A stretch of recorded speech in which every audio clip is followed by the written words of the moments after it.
puteți urmări, vă rog, da? V-am spus, bine ne-am regăsit, pentru că e a doua oară când ne vedem. Sunt Ramona Maria Carfen, profesor pentru învățământul primar la școala gimnazială numărul 10, Bacău.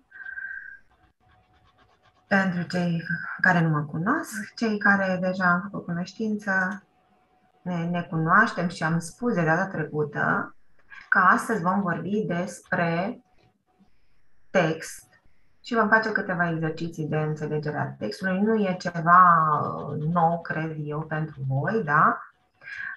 Ci doar, așa cum v-ați obișnuit la lecțiile acestea, e ceva de să aprofundăm mai bine ceea ce poate n-am înțeles foarte bine la momentul respectiv sau nu ne este foarte clar, da?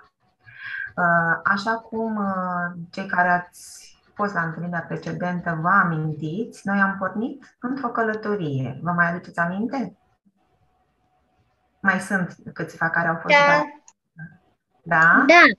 Bravo, bravo! Era o călătorie în țara cuvintelor, așa e? Da. Bravo! Da. Și am zis eu atunci că această călătorie de durată, da? Sigur că da, și vom descoperi multe lucruri, odată ce am descoperit cuvintele, multe lucruri legate de acestea. Iată, astăzi vom descoperi, vom redescoperi, da, această minunată lume a textelor, pentru că am spus că odată ce cunoaștem cuvintele, da, ele așezate într-o anumită ordine, cu legătură între ele, ce alcătuiesc? Mai întâi propoziții, da? Aceste propoziții cu legătură între ele vor alcătui texte. Un text. Așa, bravo. Și am spus eu aici că este ca într-o familie. Tot am pornit așa de la bebe, mai țineți minte povestea, da? Acum am mai crescut. Iată, și în familia noastră nu suntem singuri, da? Așa cum într-o familie sunt și bunici, și părinți, și copii, și nepoți, și fiecare are rolul său bine stabilit, așa și cuvintele își găsesc locul potrivit pentru a alcătui texte.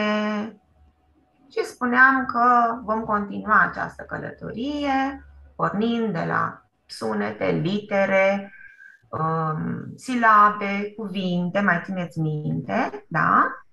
La propoziții și texte. Iată, am spus atunci, erau primii pași. Acum călătoria continuă, da? Bebelușul, iată, a devenit un copil mai mare, da? Care călătorește în continuare și aici nu mai sunt doar litere, silabe, ci sunt cuvinte, da? Care, dacă vă uitați bine, vor putea alcătui așezate într-o anumită ordine, pentru că ele pot avea o legătură, da? Am pus aici și un punct, dacă vedeți, da? Pot alcătui o propoziție. Știe cineva ce propoziție pot alcătui aceste cuvinte din depărtare, din peisaj de aici?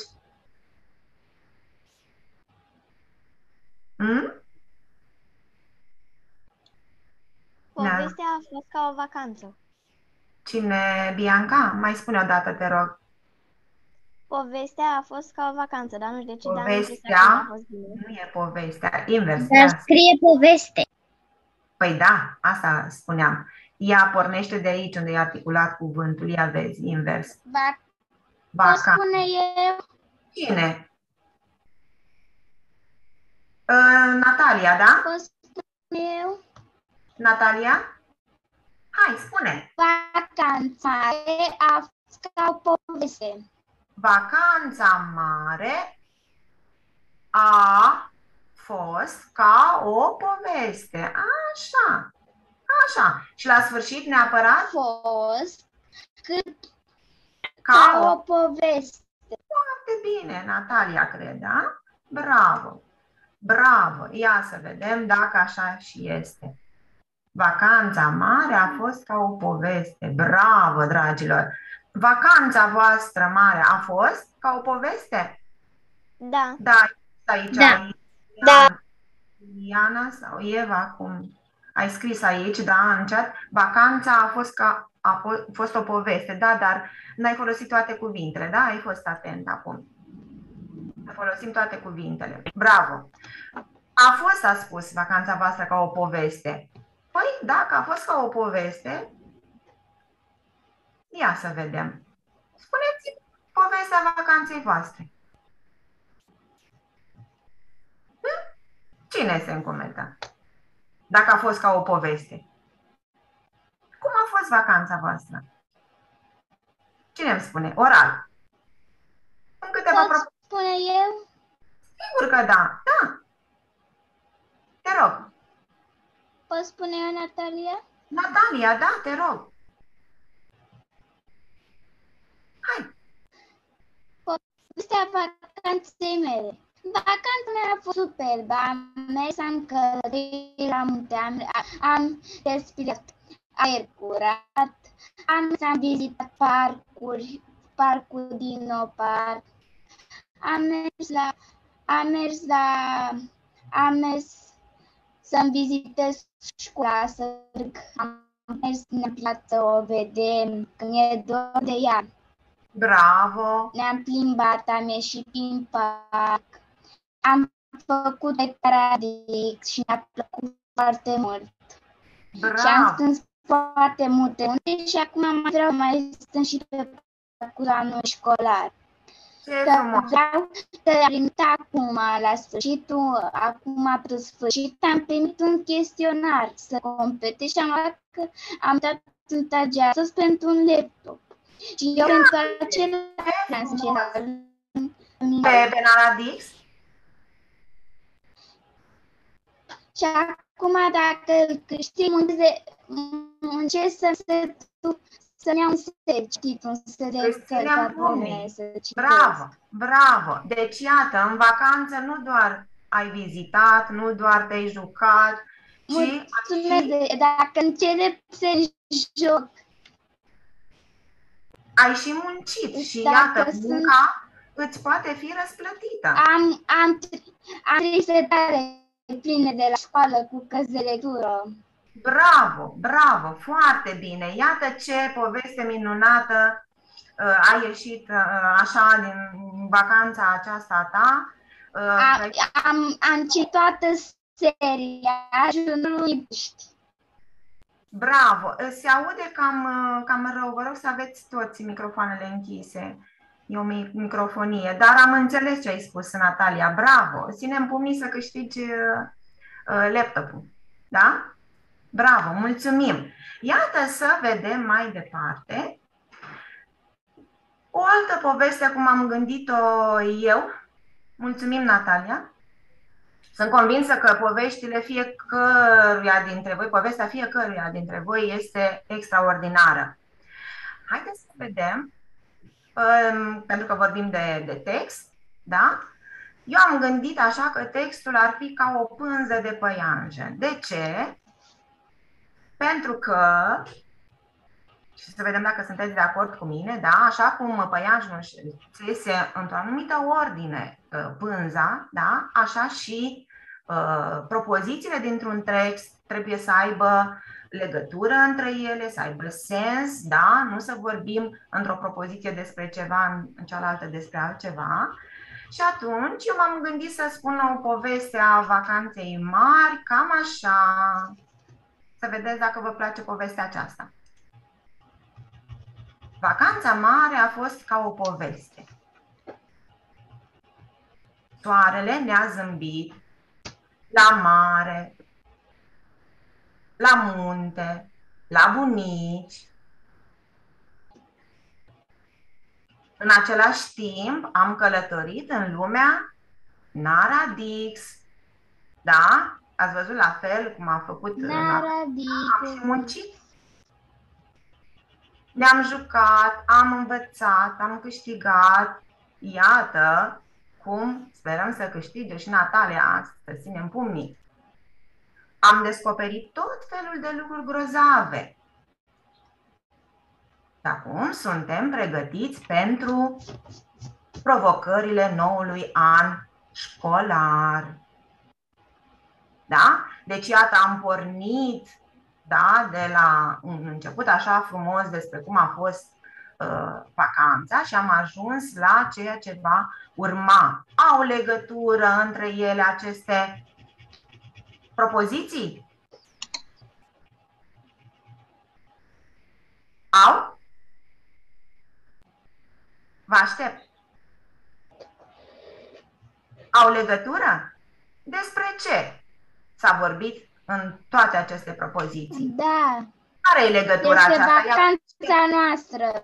Așa, iată, da? Ca un centru, așa cum este aici la mijloc, da? În mijlocul ei este ideea aceasta principală, zic eu, care le unește, da? Despre vacanța mare. Și ca să fie un text complet, ce știm că trebuie să aibă textul? Un titlu, iată, vacanța mare. Da? V-a plăcut această asemănare cu pânză de păianjen? Da. Da? Bun. Da. Și am obținut un text. Dar, ia să vă arăt eu un alt text. Așa, am uitat să mai dau ceva în textul meu. Spune. Spune, Natalia. Am mers la bazin și am notat și la concurs am câștigat medalii. Iată, deci am pus eu bine acolo, că ne-am jucat, am învățat, am câștigat, da? Bravo, foarte bine, Natalia, bravo. Vreau să pornim de aici și să vă mai arăt un alt fel de text. Am câștigat în sport. Bravo, și ce dacă? E tot muncă depusă. Bine, Natalia, mulțumim.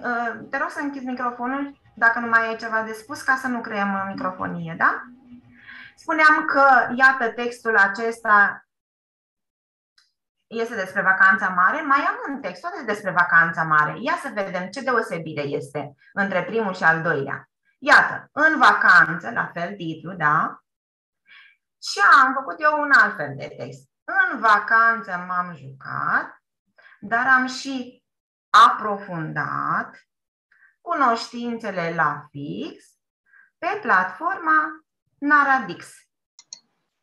Este acesta un text? Da, este un text liric. Așa, în versuri, da? Așa, bravo! Asta e deosebirea între primul, care era alcătuit din propoziții, da? Și acesta, iată, din ce este alcătuit? Și are rimă. Are rime la sfârșitul versurilor, da? Este alcătuit din versuri. Fiecare vers, vedeți, începe cu literă mare, da? Și la sfârșitul versurilor, e adevărat, ele rimează. Ce rimează? Jucat cu aprofundat, fix cu Naradix. Da? Iată, voi știți mai multe despre textul în versuri. Deși de acum, din clasa a doua, voi veți intra în profunzimea acestor texte în versuri. Deci ați văzut, am putut realiza și în proză, se numește, în propoziții, da? Dar și în versuri texte, da? Iată așadar ce am observat despre text. Textul este alcătuit din mai multe propoziții legate prin înțeles. Da? Vă rog să rețineți, că o să urmeze joculețe, să vedem dacă ați fost atenți. Că are un titlu, da? La noi a fost legat de vacanța mare. Putea fi despre altceva vorba. Textul are un autor, da? În cazul acesta nostru, al fiecărui autorului, am fi fiecare, nu? Eu că le-am făcut pe acestea și voi, uite cum a fost Natalia, pe al său. Textul poate fi, am spus, în versuri sau în proză, ați văzut. Și ceea ce cred că vă place cel mai mult, că poate fi însoțit de imagini. Ați văzut că eu la fiecare text am pus și câte o imagine, două, ca să văd că e vorba despre acel lucru, da? Imagini care au legătură cu textul. Ok? Nu putem vorbi în text, eu știu, despre vară, vacanța la mare și punem acolo, eu știu, imagini cu nu știu, cu calculatoare, deși cu calculatoarele am făcut, am umblat și am folosit calculatoarele, eu știu, imagini de iarnă, da? Să aibă legătură cu textul. La acțiunea din text participă personaje, nu-i așa? Cine erau personajele din textul meu, din textul Nataliei? Cine e personajul?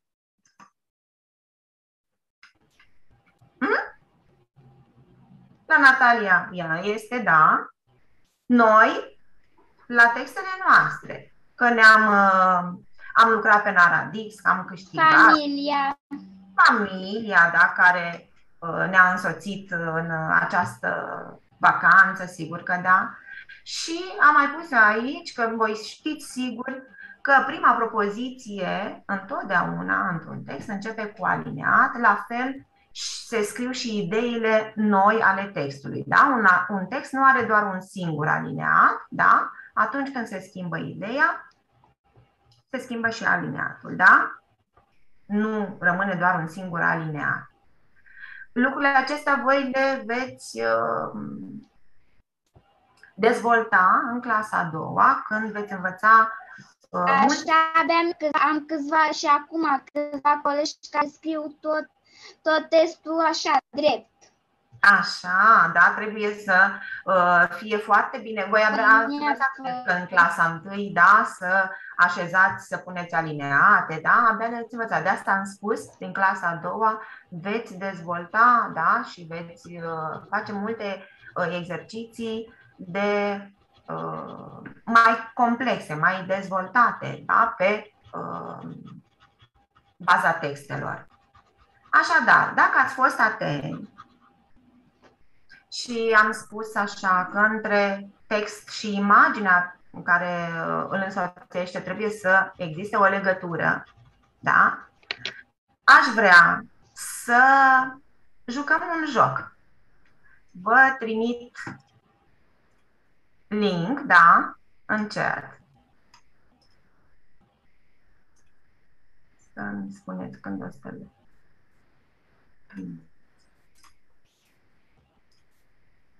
Imediat.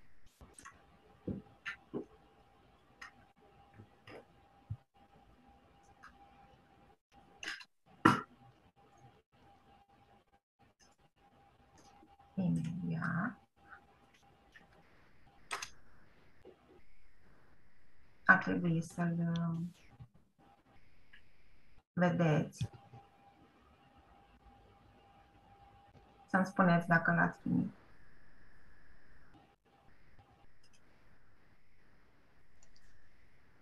L-am primit. Așa, ok, da. E vorba despre ce am spus, despre legătura dintre imagine și text, da? Vor fi câteva imagini reprezentative pentru niște texte. Pot să dau eu, dacă nu ați reușit să intrați, vă rog să fiți atenți. Da? Și facem împreună.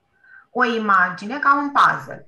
Când îmi dau seama despre ce text ar putea fi vorba, opresc aici pe ciupercuță, da?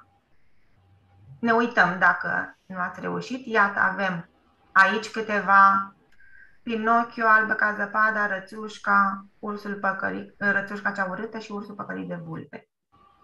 Da?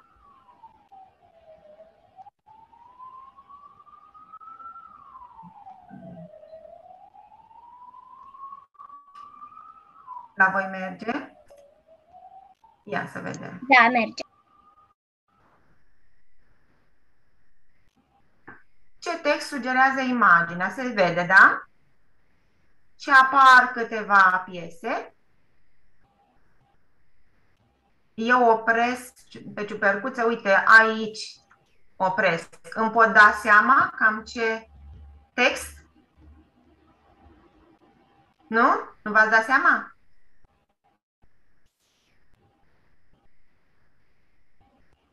Mi-am dat seama.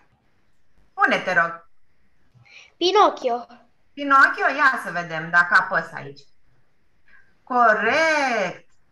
Iată, bine, poți să las mai mult, dar ideea e cât mai puțin. Da? Cât mai puține piese. Ia să vedem.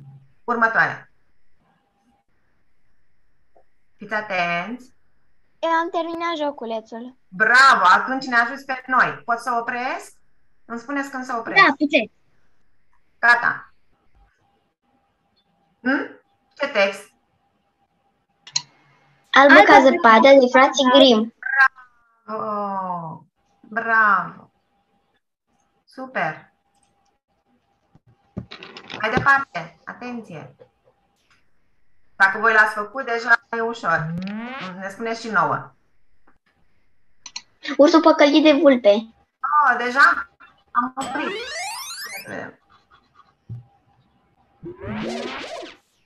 Bravo! Nu știu cine.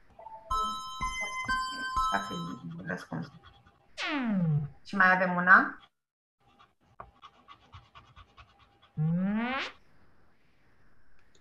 Rățușca cea urâtă. Păi nici nu.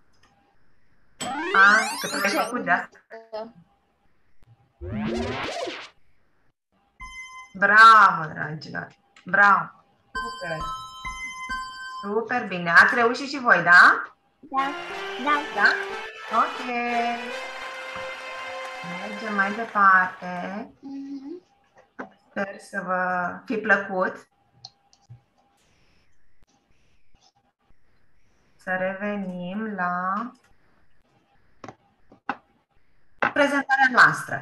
Și avem un exercițiu, revenim toți, da? Dacă am jucat.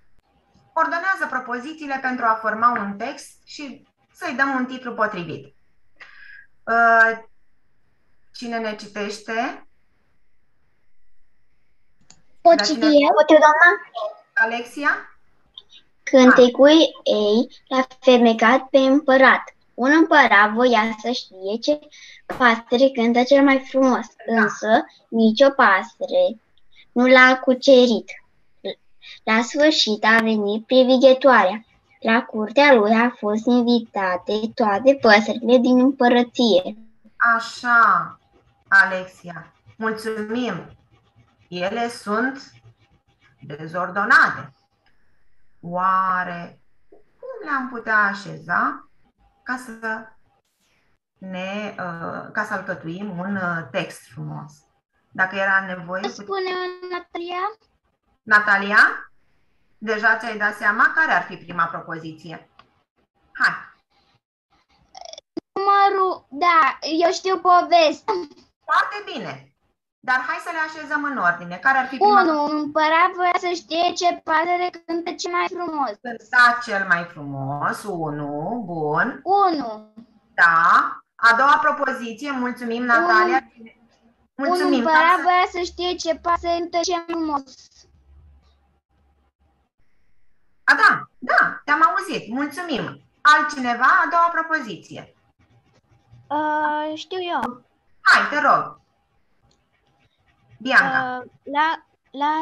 La curtea lui au fost invitate toate păsările din împărăție. Este 2. Foarte bine aici să fie 2, da. Mulțumim. 3. Pot să zic, doamna, eu la următorul? Te rog. 3. Însă nicio pasăre nu l-a cucerit. Bravo. 4. Pot să zic eu? Te rog. La sfârșit a venit o privighetoare. La sfârșit a venit. Da, după ce opriți microfonul, da? Mulțumesc. Și ultima. Cine? Cântecul ei l-a fermecat pe împărat. Bravo! Foarte bine. Ia să vedem. Așa, exact așa este ordinea. Da, bravo! Deci avem prima propoziție, da? A doua, a treia, a patra și a cincea. Foarte bine le-ați aranjat și ca și titlu. E bun acesta? Împăratul și privighetoarea.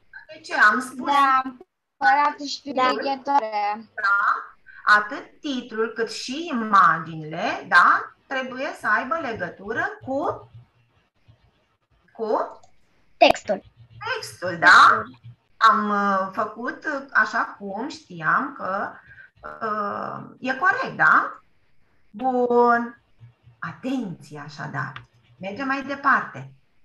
Pentru că am spus că facem exerciții pe text de înțelegerea textului, am să vă rog să vedem un text în versuri și unul în proză. Da? Doamna, pot să citesc eu textul în versuri? Alexia, cred că tu? Da. Te rog, hai. Bunica de Ștefan Octavian Iosif, cu părul nins, cu ochii mici și calzi duioși, aie, parcă o văd aici, icoana firavei bunici, din Fraceda în Puncie. Bravo, Alexia, foarte frumos. Ce am observat cu intonație. Bine, ea este mai lungă, da? Am ales una ca să putem trece prin mai multe exerciții și să facem și ceva în plus. Foarte frumos. Mi-a plăcut intonația, da? Pentru că știm, poezia, ca orice, și textul în proză neapărat trebuie să fie citită cu intonație. Aceasta transmite și o emoție și sentimente, da? Despre bunica, iată, ce frumos! Am pus câteva cuvinte, dar pe care voi cred că le știți deja, da? Ce înseamnă fiecare. Și apoi aș vrea să trecem la câteva exerciții simple, dar care să ne aducă aminte și să ne poarte așa prin ceea ce înseamnă vocabular, cuvinte cu înțeles opus, cuvinte cu sens asemănător, da? Să vedem că un cuvânt, deși se scrie la fel, poate avea înțelesuri diferite, nu? Ia să vedem. Și am aici mai multe exerciții. Titlul poeziei noastre este Bunica. Bravo! Ia să vedem. Corect. Bunica. Autorul textului este Ștefan Octavian Iosif. Ștefan Octavian Iosif. Închidem după ce spunem, da? Bravo! Dă exemple de cuvinte cu sens opus pentru cuvinte care le-am găsit în text. Mici, mari. Bravo! Mari. Calzi. Reci. Bravo! Calzi reci. Bravo! Aici. Aici, acolo. Acolo, așa, atenție. Bravo! Mulțumesc! Închideți după ce spuneți, da? Să nu se creeze... Pot spune eu la următorul exercițiu? Sigur că da! Te rog! Te rog, citește enunțul. Da exemple de propoziții în care cuvântul ochi să aibă diferit. Sens diferit. Adică, ce înțeles poate avea cuvântul ochi? Bun, mama mea mi-a gătit ouă ochiuri. Bunica are ochi frumoși. Așa, despre... Doamne, și o propoziție? Un pic, numai un pic. După ce termină, nu știu cine a fost înainte, a spus i-a gătit un ochi. Da, e vorba despre sensul, despre un fel de mâncare, da? Eu, Natalia. Ce sens? Da, Natalia a fost. Ce sens mai poate avea? Mulțumim, Natalia, să mai lăsăm și Pot să zic eu, doamnă? Da, Alexia. Împreună cu tatăl meu am găsit în pădure un ochi de apă. Oh, frumos, da, bravo. Da. Vreau să spun și eu. Hai. Ochiul aragazului este negru. Așa, un alt sens, bravo, super, super, foarte bine. Mai avem? Iată, am dat și eu câteva. Da? E vorba despre organul de văz, da? Maria are o... Din greșeală am umplut paharul ochi. Așa, sunt mai multe sensuri, sigur că da, eu am dat doar câteva, dar voi sigur că știți mai multe înțelesuri, am văzut. Adică e foarte plin paharul, da? Pe din afară. Bravo! Eu am dat doar câteva exemple cu câteva sensuri. Am văzut că voi știți mai multe sensuri. Sau un ochi de geam, iarăși, da, sunt mai multe. Bravo, dragilor! Iată! Deci, ca să înțelegem un text, putem face multe exerciții, da? Și Iată pe bunica descris aici, foarte frumos, cu părul nins. Ce înseamnă nins? Cum adică? Zăpadă? Alb. Cum? Alb. Așa, bravo! Și cu ochii mici și calzi de duioșie, iată ce frumos, ce expresii frumoase, da, pentru a o descrie pe bunica, da?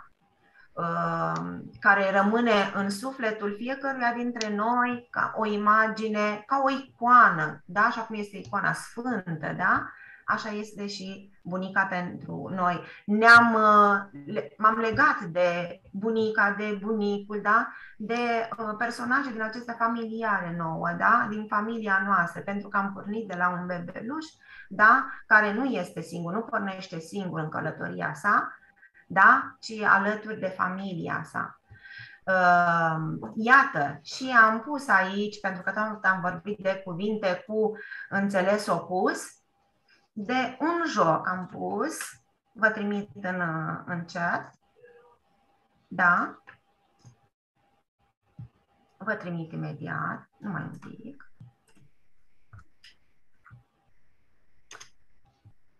Simplu, că am văzut că voi deja știți lucruri mai complicate, da? E vorba de găsit perechea de cuvinte cu înțeles opus. Vă rog să îmi spuneți dacă ați primit link-ul.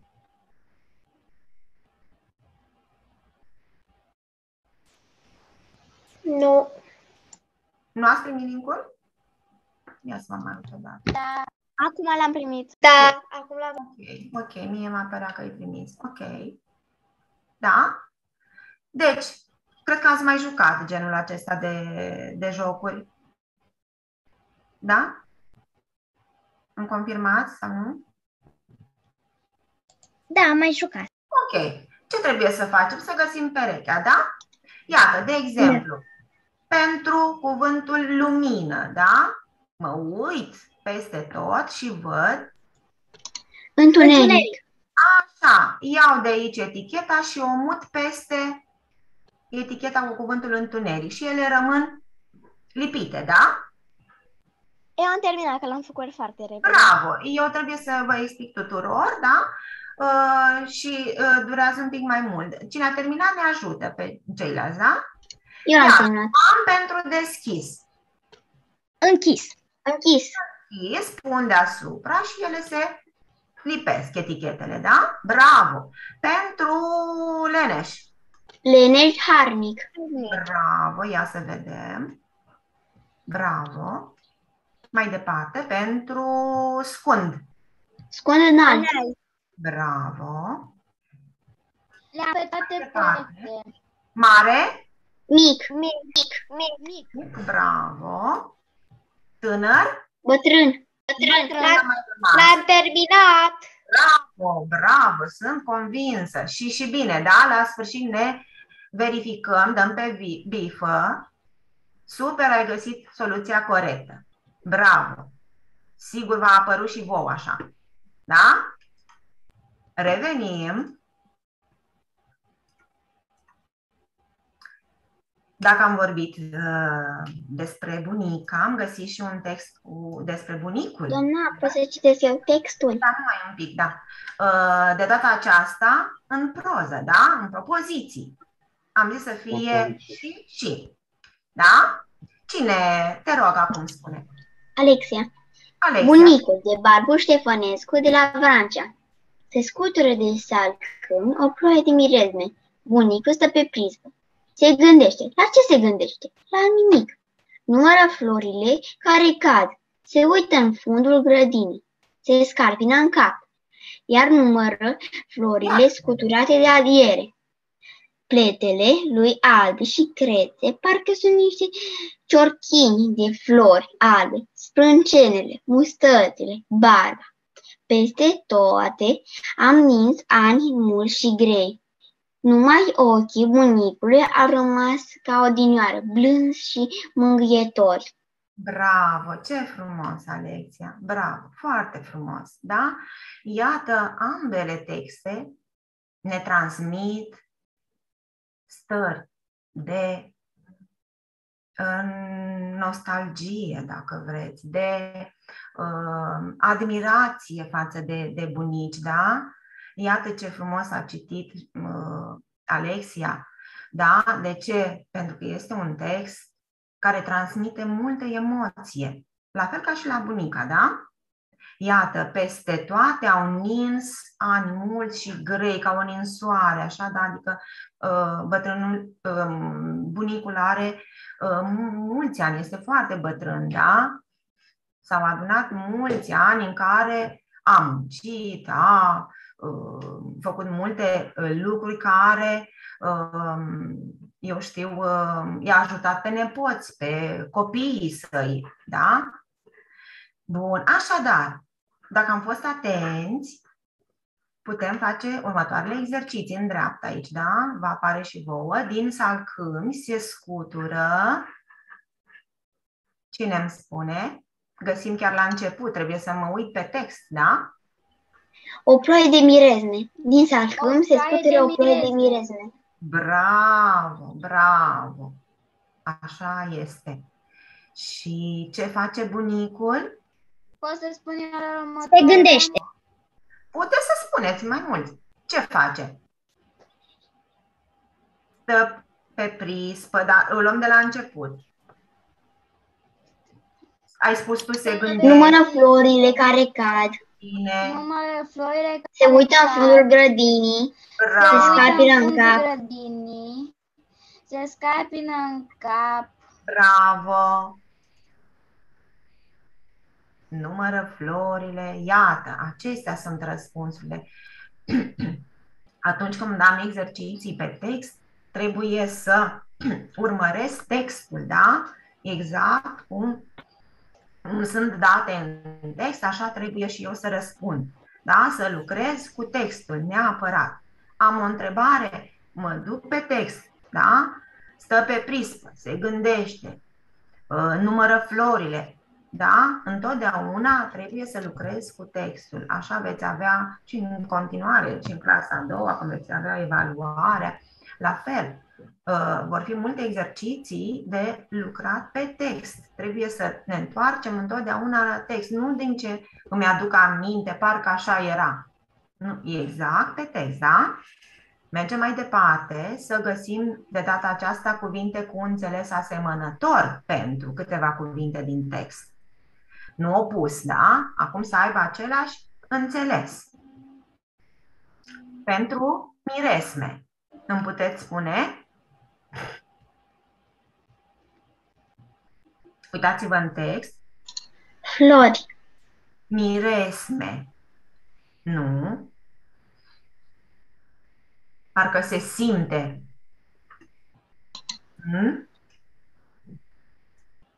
Ia fiți atenți. Cine îmi poate spune? Miresme se simte, pot mirosi. Mirosuri. Da? Flori. De la flori sunt miresmele acelea, mirosurile, da? De la flori. Se scutură? Cum mai pot spune? Se scutură florile. Ce fac?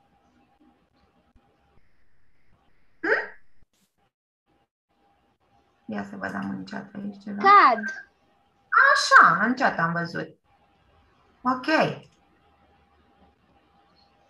Pentru adiere?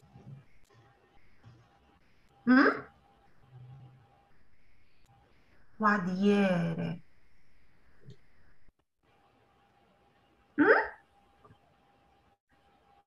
Vânt. E un vânt mai domol, mai încet. Vânt. Așa. Și pentru odinioară?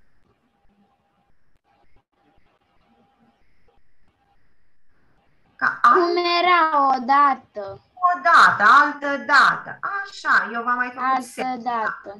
Așa, ia mai vedem de mult odată. Așa, așa. Să mă mai uit și în chat, că văd că mai scrie și acolo. Ok. Bravo. Alintă cuvintele.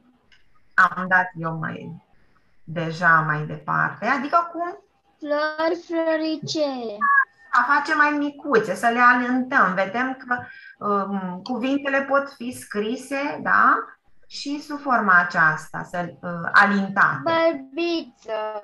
Bărbiță sau? Sunt ambele variante. Bărbuțe. Sunt. Pentru bunic?